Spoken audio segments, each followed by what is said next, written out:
Ini ada sampai satu produk dekat aku Tengok ni. Punya kotak dia memang cantik. Tengok dekat sikit. Nampak macam ni kotak dia. Siap ada tulisan Arab dekat sini. As'ad Lattafa. Tengok ni. Besar tau. Okey, so dalam dia benda apa?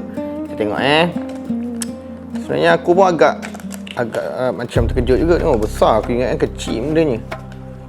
Okey, so macam ni lah rupa dia. Ni, korang tengok. Cantik dia punya botol dia. Wow. Nampak botol dia. Ini adalah perfume, kalau ikutkan daripada Arab, perfume Arab siap ada barcode belakang ni.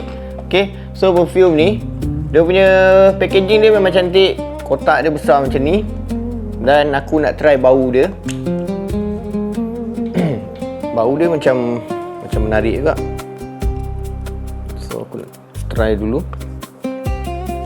Sedap bau dia.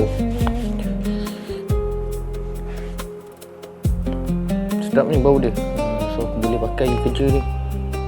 Sebab kalau jenis aku pergi kerja, memang aku akan pakai minyak wangi. Memang kena ada minyak wangi kan. Sebab aku bekerja dengan orang ramai. Jadi minyak wangi ni memang antara benda yang wajib lah untuk aku pakai kan. Kalau tak nanti kan kita nak treat orang apa semua, nanti orang tak selesa. So minyak wangi ni untuk lelaki sesuai.